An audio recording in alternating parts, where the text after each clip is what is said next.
মুখ্যমন্ত্রী বলেছেন যে রোগী কল্যাণ সমিতিতে আর রাজনীতির কোনো লোক থাকবে না, কিন্তু এটা শুধুমাত্র কলকাতার জন্য, জেলাতে কিন্তু একজন করে রাজনৈতিক প্রতিনিধিকে রাখা হবে রোগী কল্যাণ সমিতিতে।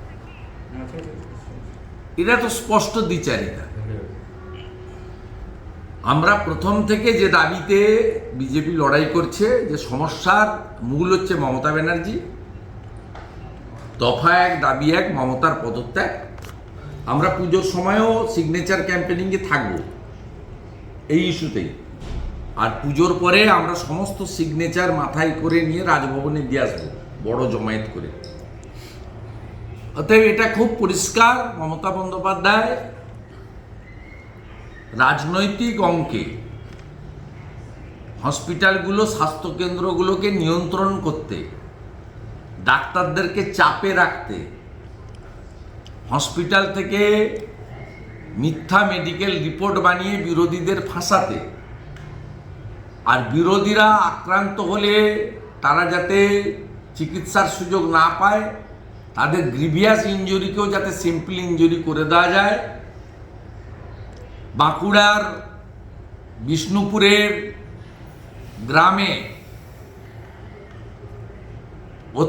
শারীরিক নির্যাতনে মৃত বধূর পোস্টমর্টম রিপোর্ট স্নেক বাইটে পরিণত যাতে করা যায়, তার জন্যই রোগী কল্যাণ সমিতির মাধ্যমে হসপিটালগুলোকে নিজের নিয়ন্ত্রণে রাখতে চান।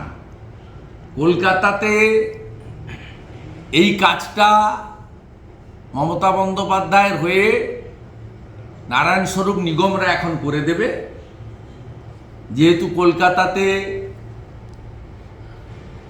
ডাক্তার বোনকে কেন্দ্র করে জনরোষ ব্যাপকভাবে হয়েছে। তাই খানিকটা ক্যামোফেজ করার জন্য তিনি কলকাতাতে ডাক্তারবাবুদের বসিয়ে বাকি rest of the Bengal, Kolkata তো এইটুকু 11টা বিধানসভা নিয়ে, 283টা বিধানসভা তো জেলায়, ওখানে আমার রাজ চলবে। এবং সাথে সাথে হেলথ রিক্রুটমেন্ট বোর্ডে অশিক্ষিত, অর্ধশিক্ষিত, প্রাইমারি স্কুল পাস করেনি এমন তৃণমূল নেতাদেরও বসিয়ে রেখেছেন। আপনি ভাবলে অবাক হয়ে যাবেন, স্কুলের গণ্ডি পেরোয়নি এমন নেতা নন্দীগ্রাম সুপার স্পেশালিটি হসপিটালের রোগী কল্যাণ সমিতির চেয়ারম্যানের মাথায় আছে। এই হচ্ছে মমতা ব্যানার্জির আসল স্বরূপ। কারণটা হচ্ছে ডাক্তারবাবুদের নিয়ন্ত্রণে রাখা, হসপিটালের আয় ব্যয় যোগ বিয়োগের কিছু টাকা মারার ব্যবস্থা করে দেওয়া, করে খাও। তৃতীয় হচ্ছে পলিটিক্যাল মিথ্যা মামলার মেডিকেল সার্টিফিকেট জোগাড় করা, যাতে বিজেপি সহ বিরোধীদের উপরে মিথ্যা মামলা করা যায় নন বেলেবল সেকশন দিয়ে, অ্যাটেম্প টু মার্ডার দিয়ে। ভালো ভালো লোকদেরকে 307-এর সেকশন লাগিয়ে রেফার টু পিজি করে শুয়ে রাখছে, দিনের পর দিন বিজেপির কার্যকর্তাদের জেলের ভিতরে রাখা যায়। সেই জন্য তিনি পলিটিক্যাল লোকদের করেছেন। আর রিক্রুটমেন্ট বোর্ডেও তিনি একইভাবে সব জায়গায় রাজনৈতিক লোকদের বসিয়ে রেখেছেন ডাক্তারবাবুদের আর চিকিৎসা কর্মীদেরকে নিয়ন্ত্রণ করার জন্য। পরিবর্তন হবে ব্যবস্থার তখনই যখন মমতা ব্যানার্জি প্রাক্তন হবে। এই বোধ বুদ্ধিটা যতক্ষণ বাংলার সমস্ত মানুষের আসবে, 39% মানুষের এসেছে, তাই তারা পদ্ম ফুলে ভোট দিয়েছে। এই বোধ বুদ্ধিটা যখন 51% মানুষের মধ্যে এসে যাবে বাংলায়, তখনই বাংলায় আসল সমস্যার সমাধান হবে। তার আগে কোনো সমস্যার সমাধান হবে না, এটা ধ্রুব সত্য। বলেছেন যে তারা পুজোর দিনগুলোতে এবং এখনও তারা প্রতিদিন 5টা থেকে 7টা তারা অভয়া স্মৃতিতে তারা সেক্ষেত্রে সেখানে জমায়েত করবেন। উৎসবে তারা যোগ দিচ্ছেন না, যদিও সাধারণ মানুষকে তারা বাধা দিচ্ছেন না যে তারা উৎসবে যোগ দেবেন না বলে, কিন্তু তারা যেটা বলছেন যে তারা নিজেরা কিন্তু আমি আমার এই ডাক্তার ভাই বোনদের নিয়ে বেশি কথা বলি না। আমি প্রথম থেকে বলেছি বিজেপিরও মরাল সাপোর্ট আছে, আমারও মরাল সাপোর্ট আছে ওদের প্রতি, এবং ওরা ভালো লড়াই দিয়েছেন, লড়াই করছেন। ওরা কোথায় থামবেন, কোথায় যাবেন, কমপ্লিটলি ওদের নিজস্ব ব্যাপার। এর সঙ্গে কোনো মন্তব্য করা, পরামর্শ দেওয়া উচিত না। আমি রাজ্যের বিরোধী দলনেতা হিসেবে যে পার্টি বিধানসভায় 2,28 লক্ষ ভোট পেয়েছে, লোকসভায় 2,33 লক্ষ ভোট পেয়েছে, একটা বিগ ব্লক, মানুষ ভোট দিয়েছে। আমি এলওপি হিসেবে একটা পরামর্শ ওদের দিয়েছিলাম। যখন রাজ্য সরকার ওদের চিঠি দিয়ে ডাকলো, আমি তখন বলেছিলাম যে আপনারা এই আন্দোলনকে অরাজনৈতিক রেখেছেন, রাজনৈতিক নেতা নেত্রী জনপ্রতিনিধিদের ভিড়তে দেননি, পতাকা ব্যবহার করতে দেননি, রাজনৈতিক স্লোগান দিতে দেননি। আমাদের এতে কোনো আপত্তি নেই, সমর্থন আছে। আপনারা রাজনৈতিক লোকের সঙ্গে বসবেন না, আপনারা আধিকারিকদের সঙ্গে বসুন।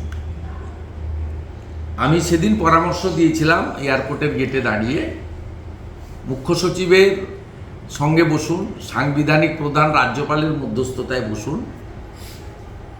আপনি আপনাদের যেহেতু অরাজনৈতিক আন্দোলন, রাজনৈতিক ব্যক্তিত্ব মুখ্যমন্ত্রী হতে পারে, প্রশাসনিক কর্তৃক, after all she is political figure, public representative, এবং একটা পার্টিকে তিনি বিলংস করেন বা লিডারশিপ দেন। সেটা ওরা শোনেনি। ন্যাচারালি আমি আর নতুন করে আমার ভাই বোনদের পরামর্শ দিতে চাই না। শুধু একটা খবর পেয়ে খুব কষ্ট লাগলো, ওরা একটা কনভেনশন করার জন্য ধনধান্য বুক করেছিল এবং ফিরাদ হাকিমের কাছে কনসেশন চেয়েছিল রেটে। প্রথমে কর্পোরেশন পারমিশন দেওয়ার পরে আমার মনে হয়েছে মুখ্যমন্ত্রীর নির্দেশে ওই পারমিশন প্রত্যাহার করা হয়েছে, বাতিল করা হয়েছে। তাতে ওদের কি চোখে মুখ্যমন্ত্রী দেখেন বা তৃণমূল দেখে, এইটা থেকে প্রমাণ হয়ে গেল এই ঘটনা থেকে। এটা আমি শুনেছি এবং এটা আমার খারাপ লেগেছে। আপনারা একটু রিকল করুন মেমোরি, না এইখানে দাঁড়িয়ে বলেছিলাম যে কালি টাকা তোলে। আমি তো এইখানে দাঁড়িয়ে বলেছিলাম যে কালি টাকা তোলে। কালিকে দায়িত্ব দেওয়া হয়েছে তপসিয়ার যে তৃণমূল ভবন, যেটা ভেঙে নতুন করে তৈরি হচ্ছে, সেখানে 200 কোটি টাকার নতুন বিল্ডিং হচ্ছে TMC, full phased office, guest room, library room, hall, conference hall. যিনি করছেন ওখানে, তাকে কালিকে টাকা তুলে পেমেন্ট করতে হচ্ছে।